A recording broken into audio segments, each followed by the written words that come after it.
해외에서 침투하는 전염병 또 병해충 등을 막기 위해서 쉴 새 없이 고군분투하는 곳이 있다고 합니다. 바로 인천국제공항의 검역본부인데요. 검역본부, 뭐 하는 곳일까요?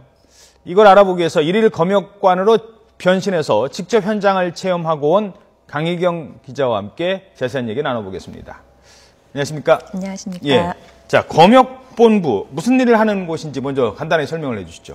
네, 소나무 에이즈라고 불리는 소나무 재선충병이 있습니다. 그렇죠. 네, 또 가축업자들, 축산업자들 울리는 AI와 구제역 같은 병 있잖아요. 그렇죠. 그것들이 모두 해외에서 국경을 뚫고 들어온 전염병들입니다. 예. 이런 것들이 바이러스나 해충을 통해서 번지는데 이걸 국경 최전선에서 막는 역할을 하는 곳이 바로 검역본부라고 할 수 있습니다.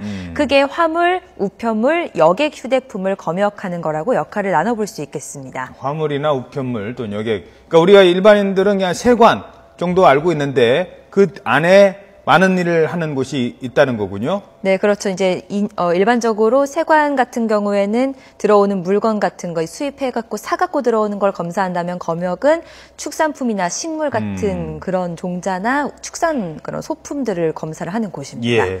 어디를 갔습니까? 화면 보면서 하나하나 설명해 주시죠. 아까 보니까 뭐 꽃도 있던 것 같은데. 자, 화면 한번 네, 보실까요? 화면 보시겠습니다.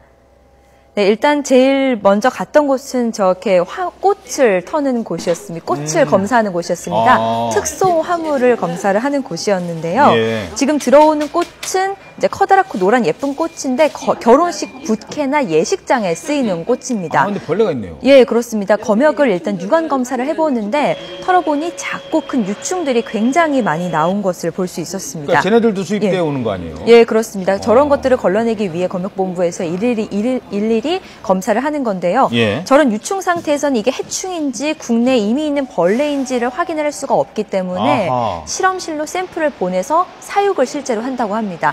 근데 이제 그게 몇 주에서 몇 달의 기간이 걸리기 때문에 그거를 이제 시간이 너무 오래 걸리다 보니까 모든 해충을 박멸하는 과정을 거쳐서 그런 소독을 단계를 거쳐서 국내로 반입을 하는 절차를 거치고 있다고 합니다. 아, 그렇군요. 뭐 예쁜 꽃인 줄 알았더니 그 안에 또 저런 벌레가 숨어 있어서. 네, 굉장히 놀랐습니다. 외래종인 경우는 더 큰 문제가 되는 그렇습니다. 거고요. 네.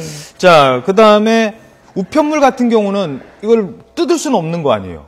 남의 우편물을 뜯어봐야 합니다. 왜냐하면 그 안에 어떤 물건이 들어있는지 알 수가 없기 때문에 화물과 달리 우편물은 1차로 이제 탐지견들이 냄새를 맡아서 검역 대상 물품을 정하고 2차로 엑스레이를 또 통과합니다. 하루에 11만 개 정도의 우편물이 들어오는데요. 그중에 검역 대상으로 탐지견이나 엑스레이를 통해서 걸리는 물건이 하루에 최소 200개 이상입니다. 11만 개? 야, 네. 이거 몇 명이 어떻게 검사를 해야 됩니까? 네, 9명의 직원밖에 없다고 합니다. 굉장히 많은 우편물들이 있었는데요. 단 9명의 직원이 그 검역 대상 우편물을 일일이 손으로 뜯어서 확인을 해야 합니다.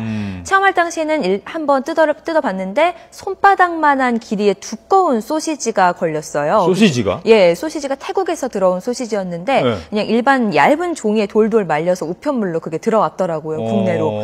근데 호주 같은 극히 일부 국가의 축산물 수입 허가 지역에서 들어오는 것 빼고는 검역 증명서를 받아갖고 오는 그런 절차를 모두 거쳐서야만 들어올 수 있고 그 외에 한 99% 정도의 축산물은 다 반입이 금지되어 있습니다. 예. 전염병을 예방하기 위한 차원이라고 하는데 이 태국에서 보내온 소시지 안에도 어떤 벌레나 유충이 들어있을지 모르기 때문에 바로 폐기 또는 반송 처분 대상입니다. 예. 국내에서 우편물을 받을 사람에게 또 양해를 구해야 하잖아요. 그렇죠. 그래서 태국어 그리고 우리나라 한국어로 들어있는 그 안내문을 넣어서 다시 재포장을 한 다음에 이 쓰여있는 주소로 보내게 됩니다.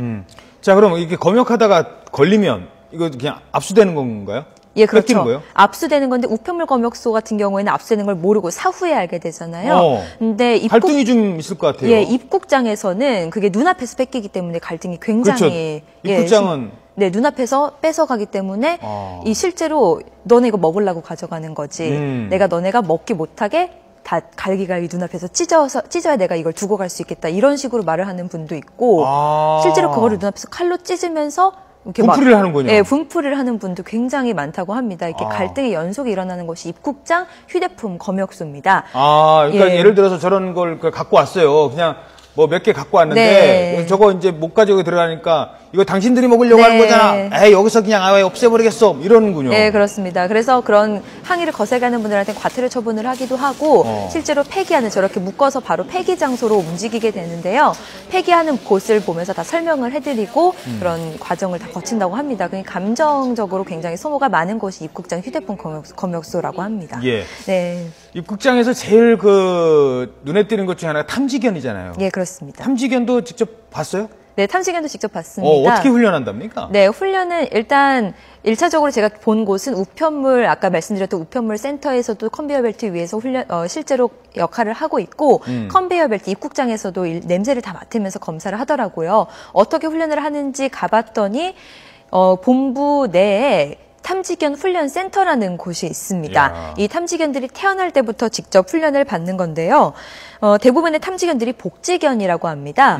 이 복지견으로 하는 이유는 이 아이들이 더 영리하기 때문이라고 하는데 태어난 직후에 일정 기간이 지나면 사회화 훈련을 하고 지금 화면에서 보시는 곳은 우편물 센터인데요. 이렇게 탐지견들이 올라가서 냄새를 맡고 탐지를 하면 주인을 쳐다봅니다. 훈련사를 쳐다봐서 여기 있어요 이런 얘기군요. 예, 저렇게 그러면 스티커를 붙여서 붙이는. 저거를 이제 검역을 일일이 뜯어보게 되는 겁니다.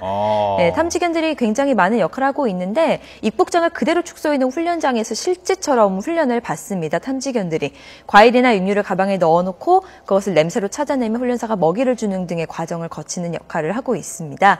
탐지견들은 그걸 먹이를 주기 때문에 이걸 놀이라고 생각해서 스트레스를 받지 않고 굉장히 잘 놀이를 즐긴다고 합니다. 입국장 휴대폰 검역소에서 걸러지는 물건의 절반 정도를 탐지견들이 실제로 발견해내는 큰 역할을 하고 있습니다. 예. 네, 지금까지 언급한 일은 검역본부에서 하는 이 업무의 극히 일부에 불과합니다. 전체 직원이 153명에 불과한데요. 이 직원이 모두 24시간 동안 모든 일을 담당합니다.